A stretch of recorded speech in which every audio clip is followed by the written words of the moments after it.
அனைவருக்கும் அன்பு வணக்கம். இன்றைக்கி நாம் இந்த புத்தாண்டுக்கு செய்கிற மாதிரி சுவையான ரவை பாயசம் எப்படி பண்ணுறது அப்படின்னு பார்க்கலாம். ரொம்ப சுலபமாக செய்யக்கூடிய பாயசம் இது.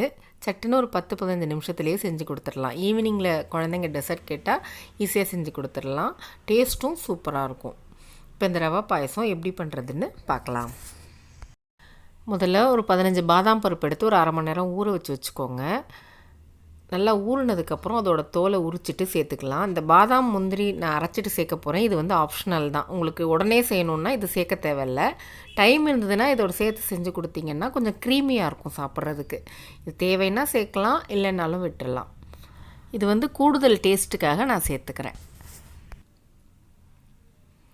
எல்லா பாதாமையும் தோல் உரிச்சிட்டு அது ஒரு மிக்ஸி ஜாரில் சேர்த்துக்கலாம். கூடவே ஒரு 10 முந்திரி பருப்பையும் சேர்த்துக்கோங்க. சேர்த்துட்டு கொஞ்சமாக தண்ணி விட்டு நைஸாக அரைச்சி எடுத்து வச்சுக்குவோம். அரைச்சாச்சு. இதை இப்படியே எடுத்து வச்சுட்டு நம்ம பாயசம் செய்ய ஆரம்பிச்சிடலாம். ஒரு கடாயில் 1 டேபிள் ஸ்பூன் நெய் விட்டுக்கணும். நெய் சூடானதும் ஒரு 10-15 முந்திரி பருப்பை அந்த நெய்யில் சேர்த்து நல்லா பொன்னிறமாக வறுத்து எடுத்து வச்சுக்கணும். நல்ல பொன்னிறமானதும் அதை எடுத்து ஒரு கிண்ணத்தில் வச்சிடலாம். இப்போ அதே நெய்யில் ஒரு 1/4 கப் அளவுக்கு ரவையை சேர்த்து வறுத்துக்க போகிறோம். ரொம்ப கலர் மாறுற அளவுக்கு வறுக்க தேவையில்லை. ஒரு 2 நிமிஷம் அடுப்பு லோ ஃப்ளேமில் வச்சு கிளறி விட்டால் போதும். 2 நிமிஷம் வறுப்பட்டதும் இதில் தண்ணி சேர்த்துக்கலாம். 1/4 கப் ரவைக்கு 1/2 கப் அளவுக்கு தண்ணி சேர்த்துக்கோங்க.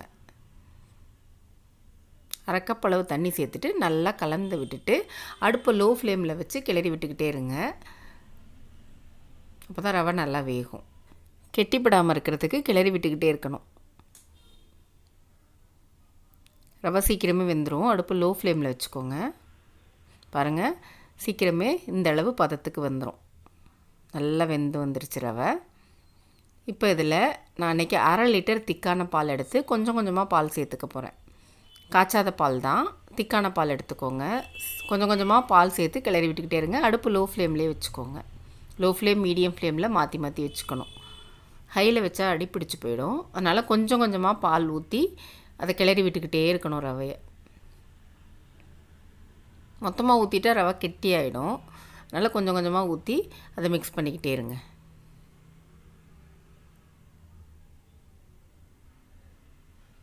எல்லா பாலையும் ஊற்றிடலாம். ஊற்றிட்டு அடுப்பு வந்து மீடியம் ஃப்ளேமில் வச்சு நல்லா கிளறி விட்டுக்கிட்டே இருக்கணும். கைவிடாமல் கிளறணும், இல்லைன்னா அடி பிடிச்சி போயிடும். கொஞ்ச நேரத்துலேயே நல்லா திக்காகிடும். பால் நல்லா கொதித்து அது வரைக்கும் அதை கிளறி விட்டுக்கிட்டே இருக்கணும். பாருங்கள், நல்லா கொதி வந்துருச்சு. ரவையும் சூப்பராக அதோடு சேர்ந்து நல்லா திக்காக வந்துருச்சு. இப்போ இதில் 1/2 கப் அளவுக்கு சர்க்கரை சேர்த்துக்கோங்க. 1/4 கப் ரவைக்கு 1/2 கப் அளவு சர்க்கரை சேர்த்து அதையும் நல்லா கலந்து விட்டுருங்க. நல்லா கலந்ததும் நம்ம அரைச்சி வச்சுருந்த பாதாம் முந்திரி பேஸ்ட்டையும் இதில் சேர்த்துக்க போகிறோம். இது வந்து ஆப்ஷனல் தான். இதுவே நல்லா திக்காக தான் இருக்குது. அது வந்து இன்னும் கொஞ்சம் க்ரீமியாக இருக்குன்றதுக்காக அதை வந்து நான் சேர்த்துக்கிறேன். அந்த பேஸ்ட்டையும் சேர்த்துடலாம். இது நல்லா ரிச் டேஸ்ட்டு கொடுக்கும். அந்த மிக்ஸி ஜாரை கழுவிட்டு தண்ணி சேர்த்துக்கோங்க. ஒரு 1/2 டம்ளர் அளவுக்கு. பாயசம் வந்து கொஞ்சம் தண்ணியாக வச்சுக்கோங்க. ஏன்னா நேரம் ஆக ஆக கொஞ்சம் திக்காகிடும். அதனால் ஓரளவு மீடியமாக தண்ணியாக இருக்க மாதிரி வச்சுக்கோங்க. இப்போ கடைசியாக நம்ம வறுத்து வச்சுருந்த முந்திரி பருப்பையும் சேர்த்துக்கலாம். வேறு ஏதாவது நட்ஸ் இருந்தால் சேர்த்துக்கோங்க. வெள்ளரி விதையோ இல்லை பாதாம், பிஸ்தா இந்த மாதிரி ஏதாவது இருந்தால் சேர்த்துட்டு அடுப்பு ஆஃப் பண்ணிடுங்க. சூப்பரான ரவா பாயசம் க்ரீமியாக ரெடி ஆகிடுச்சு. நல்ல டேஸ்ட்டாக இருக்கும். ஈஸியாக செஞ்சு கொடுத்துடலாம்.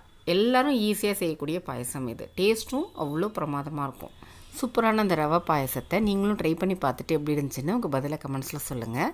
கூடவே நம்ம சேனலையும் மறக்காமல் சப்ஸ்கிரைப் பண்ணிக்கோங்க. நன்றி.